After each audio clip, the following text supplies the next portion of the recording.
Hi hello నమస్తే అండి. ఈరోజు వీడియోలో అస్సలు చేదు లేకుండా తిన్నా కొద్దీ తినాలనిపించే కాకరకాయ కారం అయితే చూపించబోతున్నానండి. చిన్న పిల్లల నుండి పెద్దవారి వరకు ఎవరైనా కూడా చాలా ఇష్టంగా తింటారు. అస్సలు చేదు లేకుండా ఈజీగా మనమైతే చేసేసుకోవచ్చండి. ఇక్కడ నేను ఒక పావు కేజీ కాకరకాయలు తీసుకొని ఈ విధంగా రింగ్స్ లాగా కట్ చేసుకొని అందులో గింజలు మొత్తం తీసేసాను.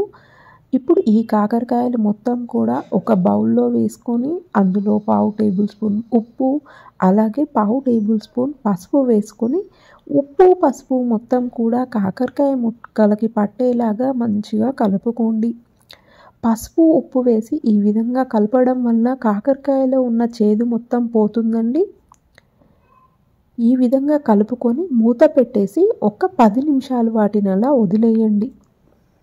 10 నిమిషాల తర్వాత కనుక చూసినట్లయితే వాటర్ అనేది రిలీజ్ అయ్యి ఉంటాయండి. అంటే ఉప్పులో మనకి వాటర్ ఉంటుంది కదా, ఆ ఉప్పు మొత్తం కూడా కరిగి వాటర్ లాగా ఈ విధంగా బయటకు వస్తుందన్నమాట. ఇప్పుడు ఆ కాకరకాయ ముక్కల్ని గట్టిగా స్క్వీజ్ చేసుకుంటూ వేరొక ప్లేట్లోకి తీసి పక్కన పెట్టుకోండి. ఈ విధంగా కనుక చేసినట్లయితే కాకరకాయ కర్రీ చేదు లేకుండా చాలా కమ్మగా ఉంటుందండి. ఇప్పుడు దీని ప్రిపరేషన్ కోసం ఒక ప్యాన్ తీసుకొని అందులో 2 టేబుల్ స్పూన్ల ఆయిల్ వేసుకొని ఆయిల్ కొంచెం వేడెక్కగానే ఇందులో మనం ముందుగా కట్ చేసి పక్కన పెట్టుకున్న కాకరకాయ ముక్కలు మొత్తం కూడా వేసేసుకోండి. ఆ తర్వాత వీటన్నింటినీ ఒకసారి బాగా మంచిగా కలుపుకోండి. ఆయిల్ మొత్తం కూడా కాకరకాయ ముక్కలకి పట్టేలాగా మంచిగా కలుపుకోండి. ఇలా కలుపుకొని ఒక 10 నిమిషాలు మీడియం ఫ్లేమ్లో పెట్టి ఉడికించుకోండి. 10 నిమిషాల తర్వాత కనుక చూసినట్లయితే కాకరకాయ ముక్కలు అనేది ఒక 50% ఉడికిపోయి ఉంటాయండి. ఇప్పుడు ఇందులో మీ రుచికి తగినంత ఉప్పు వేసుకోండి. ఇక్కడైతే నేను ఒక టేబుల్ స్పూన్ ఉప్పు వేసాను. ఉప్పు వేసుకొని ఒకసారి కలుపుకొని మరొక 10 నిమిషాలు లో ఫ్లేమ్లో పెట్టి ఉడికించుకోండి. ఉప్పు వేయడం వలన కాకరకాయ ముక్కలు అనేది తొందరగా మగ్గిపోతాయండి. ఈ విధంగా మగ్గిపోయిన తర్వాత ఇప్పుడు ఇందులో ఒక పావు టేబుల్ స్పూన్ పసుపు వేసుకోండి. వేసుకొని కాకరకాయ ముక్కలు మొత్తం కూడా మంచిగా కలుపుకోండి. పసుపు మొత్తం కూడా ముక్కలకు పట్టేలాగా కలిపేసుకోండి. ఈ విధంగా కలుపుకొని మరొక 2 మినిట్స్ ఉడికించుకోండి. ఆ తర్వాత ఇందులో ఒక 3 టేబుల్ స్పూన్ల ఎండు కొబ్బరి పొడి వేసుకోండి. ఎండు కొబ్బరి పొడి వేసుకోవడం వలన కాకరకాయ కారం అనేది మరింత టేస్టీగా ఉంటుందండి.